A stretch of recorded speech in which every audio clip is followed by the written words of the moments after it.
We'll intervene whenever we decide it's in our national security interest to intervene. And if you don't like it, lump it. The problem with America is not that we go around marauding around the world imposing ourselves. The problem with America in the last 10, 15 years since the end of the Cold War, really in the last 60 years, is that we've been too slow to get involved. I don't know how many Iraqi civilians were killed, but I can assure you that the number is the absolute minimal that it's possible in modern warfare. Every nation in every region now has a decision to make. Either you are with us or you are with the terrorists. You know, that land over there is yours. You'll go back to it one day because your fight will prevail and you'll have your homes and your mosques back again because your cause is right and God is on your side. Welcome to the darkened hour. Okay, hello Adam, and hello everyone. Today it finally comes time to talk about Operation Northwoods.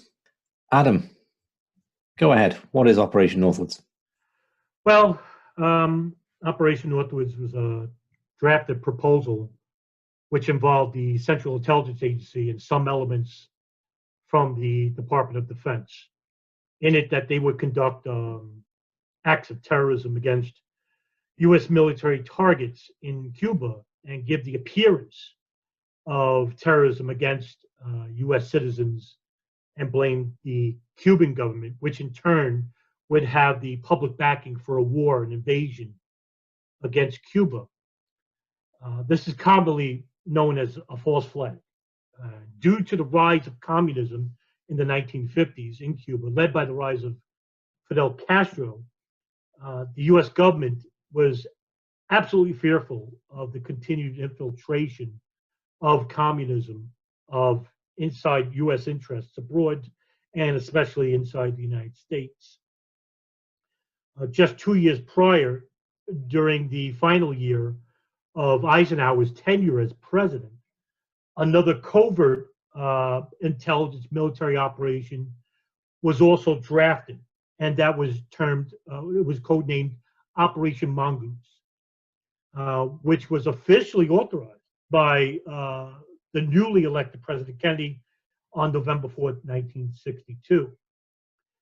Operation Mongoose was a program aimed at Cuba with the goal of removing communists from power. They aimed for a manufactured revolt against the Castro regime, which were to take place in Cuba by the fall of 1962. There would also be a new democratically affiliated government in Cuba, which in turn would be, of course, be of great interest to the United States. The operation was, of course, protected under plausible deniability in case it failed and it went public. The operation was so secret that many within the Pentagon were not even aware of its existence. Just a few people, and from the man chosen to lead Operation Mongoose was none other than Brigadier General Edward Lansdale from the United States Air Force, along with CIA Director John McCone. But it was headed to Lansdale. And a lot of people have heard this name before. Lansdale was considered one of the people that was photographed after on the day of Kennedy's assassination, when he walks by the three hobos near the police station. And this is actually depicted in the film JFK by Oliver Stone. And there was an actor portraying Lansdale, and he's actually using his hand. He waves off the hobos and almost like a signal telling me it's okay. But three hobos were people suspected they were CIA, right? Right. They were arrested at the train yard by a cop that was patrolling around there, and they just brought them in. But Northwoods was originally conscripted by the chairman of the Joint Chiefs of Staff, Lyman Lemnitzer, and others who were regarded as these fringe militant elements of the Department of Defense. And they signed off on a draft, which would then be forwarded to the Secretary of Defense, Robert McNamara, who then, in return, gives it to President Kennedy. Now, the operation had many proposals. And if you read the PDF on the Joint Chiefs Report on page 7, it had a couple of incidences in which they want to establish a credible attack. And then I'll read some of them off to you. Point 1, start rumors, many, use clandestine radio. 2, land friendly Cubans in uniform over the fence to stage attack on U.S. base. 3, capture Cuban-friendly saboteurs inside the base. 4, start riots near the main base, friendly Cubans. 5, blow up ammunition inside the base, start fires. 6, burn aircraft on base, sabotage. 7, lob mortar shells from outside of the base into U.S. base. And there was also other ideas. Some of the ideas Northwoods are linked to, incidentally, are affiliated with many of the conspiracy circles involving the attacks of September 11, 2001. And I'll read one off to you, which is pretty interesting if you look at it. Quote, an aircraft at Eglin Air Force Base would be painted and numbered as an exact duplicate for a civil registered aircraft belonging to a CIA proprietary organization in the Miami area.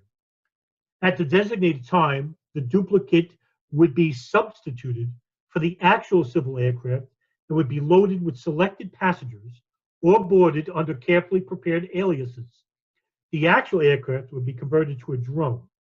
The drone aircraft and the actual aircraft would be scheduled to allow a rendezvous south of Florida. From the rendezvous point, the passengers carrying aircraft will descend to minimum altitude and go directly into an auxiliary field at Eglin Air Force Base, where arrangements will have been made to evacuate the passengers and return the aircraft to its original status. End quote. Now, this would be harder to do in today's age because of the advent of technology, cameras, cell phones. There's a lot more agencies involved that would be harder to penetrate, as opposed to something like this happening where there are no cameras and there are no electronic devices and there are no rapid technology as to where information can be passed in seconds. Something like this could be quite plausible. It would be harder today, actually, where the advent of technology.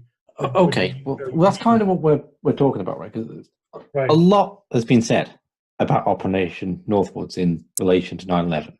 Like, a lot. It's one of the central things, okay?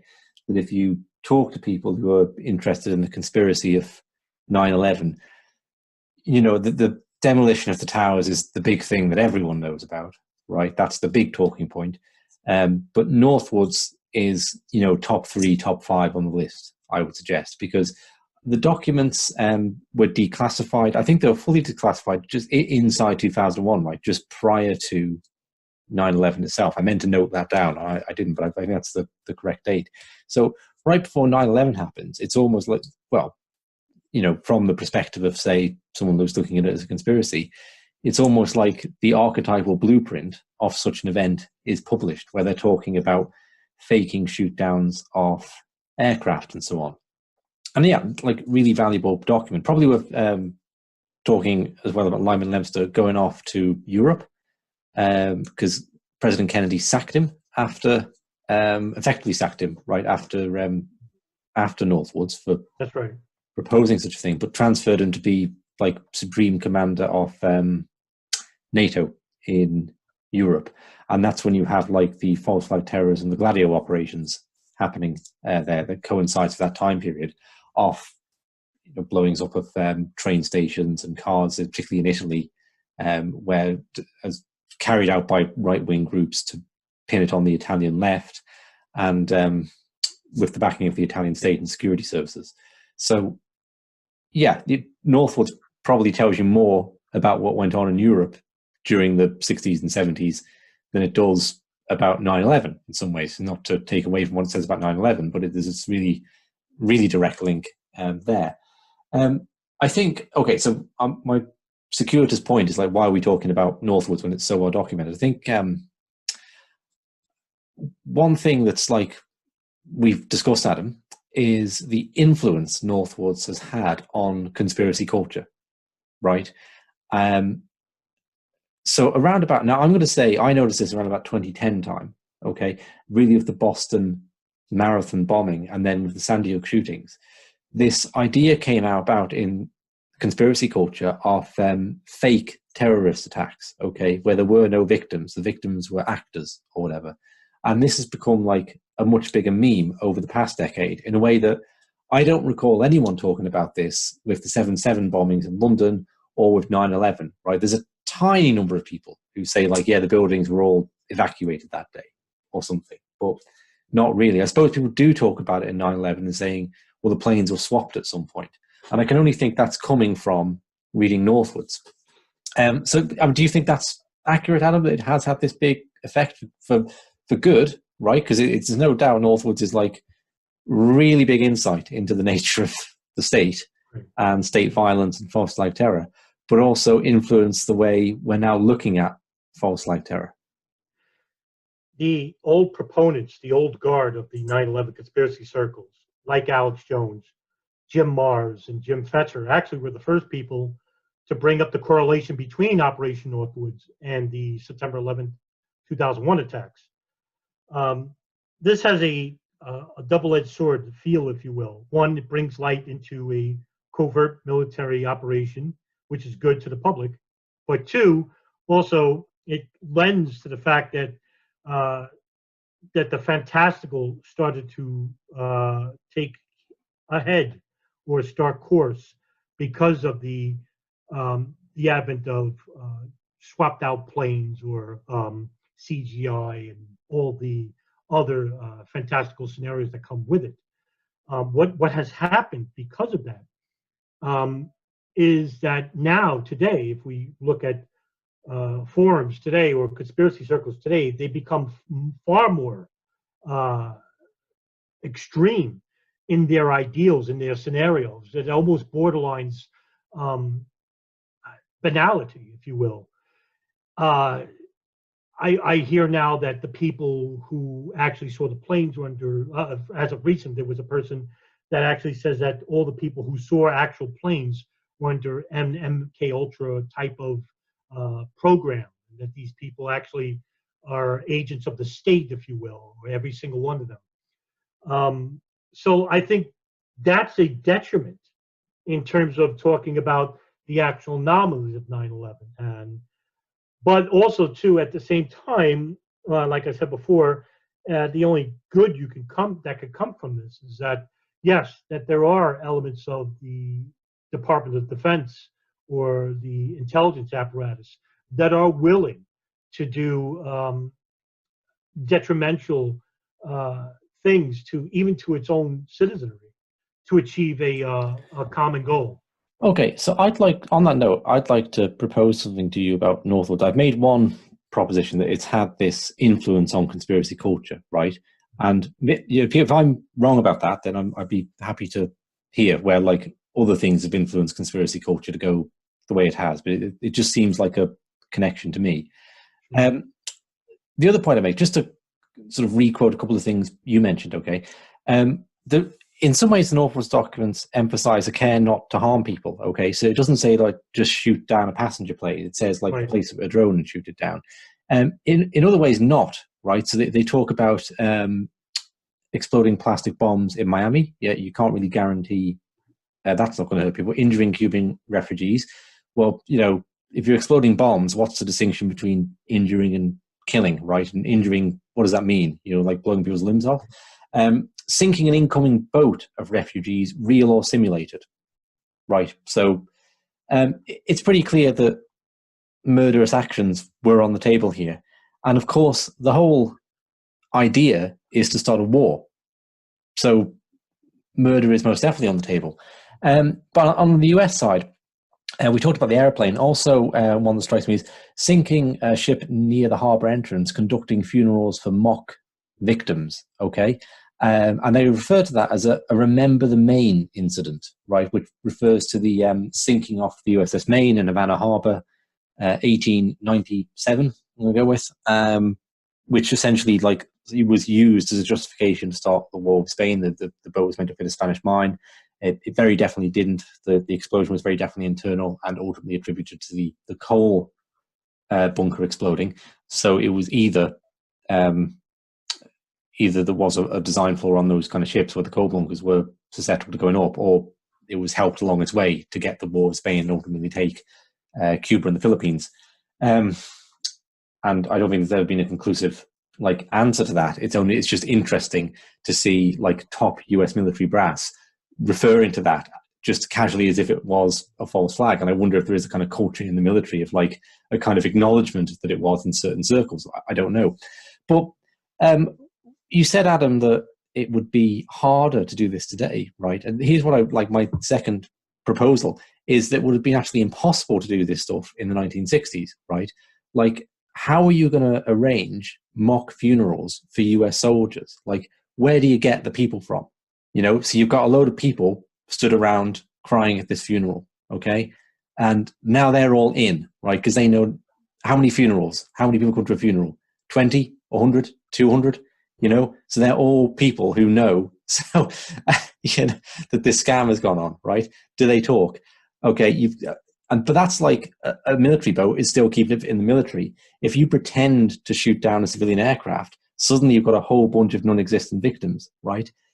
Is there any possibility that anyone from the media at any point is going to want to talk to one of their families?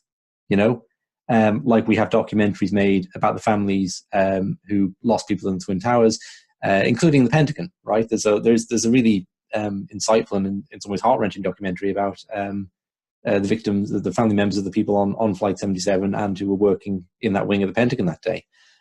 So for people who think like the plane didn't crash there, I guess I don't know what they would make of that, right? That either those people are fabricated or like the family were disposed of in other ways, I suppose.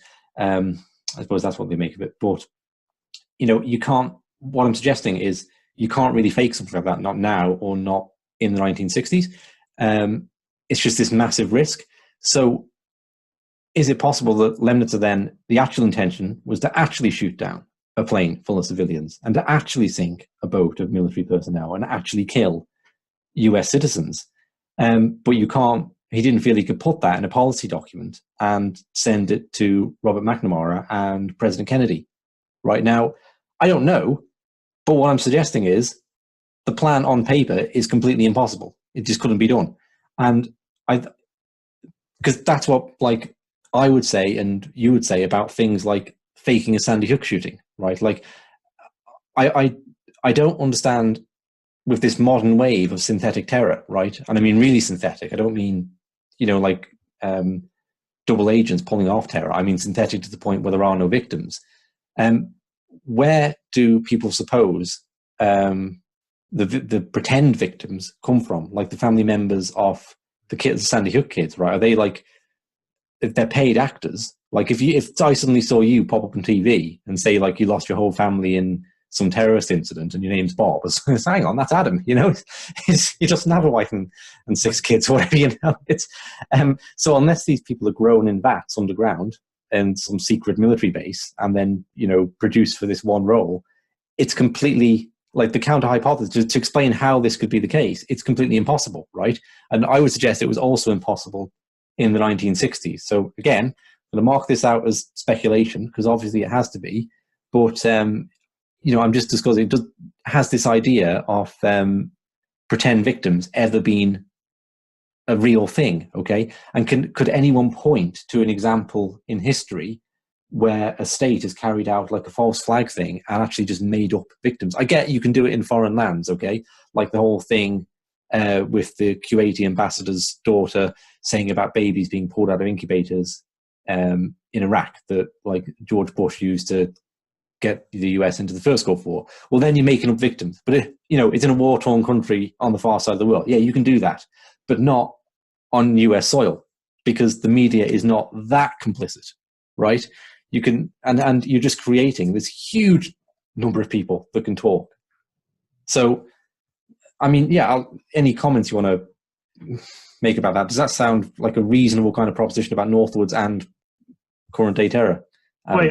I would suggest that with Lemnitzer about creating the fictitious characters so that they can invade a country and take out the regime itself, which also at the same page, there would be casualties of war. In other words, civilians. More civilians are killed in war than the actual elements that they're fighting against. If they're willing to kill people based on false pretenses, what makes you think they won't kill one of their own to alleviate the plan itself? They would. And I think in this day and age, especially with the attacks of September 11th, to the American citizenry, 3,000 people is enormous. Not nowhere near, which is dwarfed, compituously dwarfed, as to how many people were killed in Iraq, which is 1.1 million. Also, it's 48,500, according to the World Health Organization, in Afghanistan. So just an enormous amount of people have been killed based on false pretenses itself. So if they're willing to do that in, say, Operation Northwoods, which I think, it's borderline, it's speculative to say the least, that they will, instead of just creating fictitious characters, that they were going to kill a plane full of Americans. I would suggest that that's true, and I would agree with you in that. Why involve so many more people when you could just allow the shoot down of an American plane and then use the pretext to invade Cuba? I think that's much more easier, especially in regards to September 11th. And I've always said that the idea of, this is what conspiracy circles, some within the conspiracy circles believe, that the hijacked airplanes were switched out for drones, and that these airplanes landed at, I think, to one person, it was Andover Air Force Base, and or somewhere in Massachusetts. And you would have to involve the FAA for giving a false trajectory. You would have to involve the military, special ops, I would say, for killing the people on board those planes and then dumping their bodies.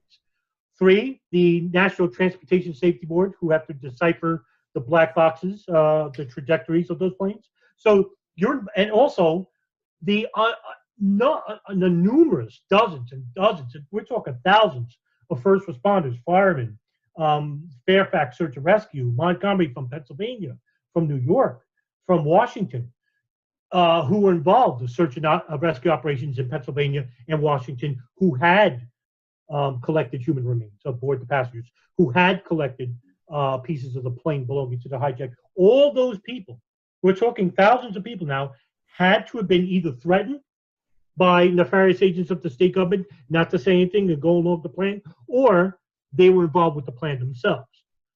In other words, you involved so many more people when you didn't have to in the first place. Instead, all you had to do was get NORAD involved, high levels.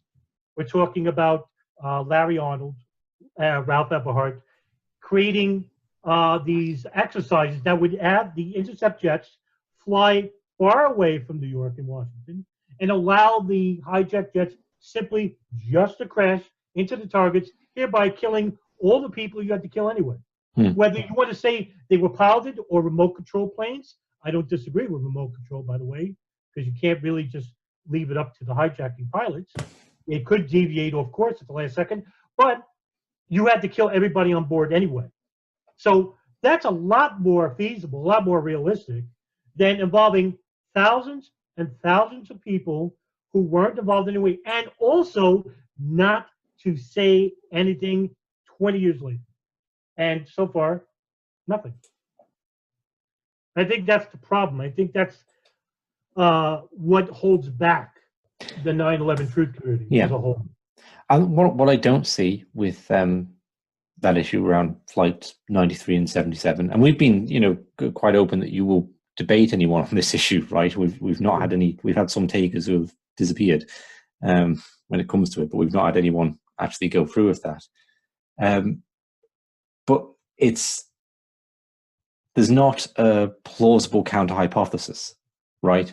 So there may be problems of eyewitness event testimony, maybe, but what hypothesis could you possibly insert that would not be 10 times more complicated and 10 times more crazy? Like a plane flies down and flies over the Pentagon as a missile hits or as a bomb goes off, or Flight 77 is replaced by an equivalent kind of a plane which they fly in. Well, there's an easier way of doing it than that, you know.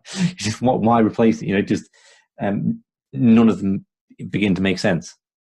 You know, so I'm open to being wrong about it, but it just seems to me, like not plausible. And going right back to what seems to me to be the genesis thing, Northwoods, that doesn't seem plausible either. And I would suggest it wasn't, like, on General Lemons's mind, it wasn't ultimately going to be carried out that way. Right. You could also think of it this way with Northwood's document, is that they had to show that they were creating a manufactured operation, but without the deaths of civilian lives. Yeah, that's what I think. That's what I'm suggesting. Because that would actually make Kennedy he said, "Oh, I'm not going to kill my own people for it." But I think Lemnitzer actually overstepped his bounds, thinking that Kennedy would actually agree with a manufactured operation. Well, you know, that the other interesting thing about it is the document treats this stuff in rather a mundane way. It's just like, it's as if these are really reasonable, normal suggestions. Okay. Right. Which implies that this is not some sort of radical departure from the United States military's way of approaching things in the decades prior to that. This is kind of like the norm, is what we're seeing here. You also remember where this is coming from. This is coming from a fringe neoconservative element that is, in its essence, sociopathic. So if these people are willing to manufacture war with a foreign country based upon obviously false principles and ideals, based on a 7-page document, what else are they willing to commit to? So I think your speculation is warranted, whereas I think they would actually kill their own people. In essence, if Kennedy actually signed off on that, let's just go with the speculation that Kennedy actually signs off on Northwoods, okay, and they actually do shoot down a U.S. civilian airliner, and Kennedy actually disagrees. Well, he actually signed off on a document knowing that a war was based on manufactured principles, so he really can't disagree. So it's like an induction into a criminal syndicate, right? Isn't it? You know, yeah, exactly right. You think you signed up for one thing, you get something else, and then you're in too deep. Right, and then Lemnitzer could actually say, if we go into a scenario, hey, listen, you signed off on it. What are you arguing about? We got what we wanted, right? Which was a war with Cuba. So that's what actually happened with 9/11. It wasn't basically about hijacking the planes. I think we talked about this before. If the World Trade Centers themselves, 1 and 2, actually survived the plane impacts, that holes would be visible. But America, in essence, it would be like we took your best shot, and we're still standing. The towers actually had to crumble to show defeat. Yeah, it's interesting. It's very different psychological impact. Psychological, right, exactly right. Because with the tower still standing, they could give that America's still resolved, the resolving of American capitulation. I mean, people say that about New York. I mean, you're in New York, I'm not, but I've heard people say New York, never really recovered from it was a different city after they came down, right? I think I told you, I went down to Ground Zero for the first time last year, and since that happened, I could say that New York is not as, can I say, be as bold to say arrogant anymore, that bravado, that very assured self as a public itself. When that happened, it's almost like, when's the next attack coming? Because when they lost the Twin Towers, it's almost like they lost the city. They lost that innocence, they lost that arrogance, they lost that confidence. And now it's just like anything can happen. With the destruction of the 2 tallest buildings at that time in the world at one point, until the Sears Tower. But you get what I'm saying. It shows that the United States isn't as safe, or New York isn't as safe as they thought they were. Okay, Adam, that's enough on Northwoods from me. Do you have anything else you'd like to say about it? I just wanted to do something quickly because it has been very well covered in other places, not like Right, the it obscure sort of stuff has. we usually go into. So I just wanted to, talk about this specific angle on it, on its influence. Is there anything more you'd like to say about it? But I think the only thing I would say is real short is that a lot of people like to say that the 9/11 operation came from Operation Northwoods.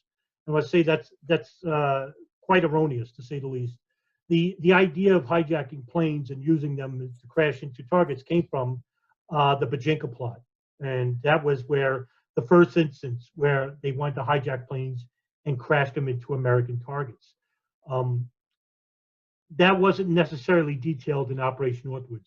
The Operation Northwoods document itself was to show that the American government, some elements within the Department of Defense, are willing to use manufactured events to capitulate on a war.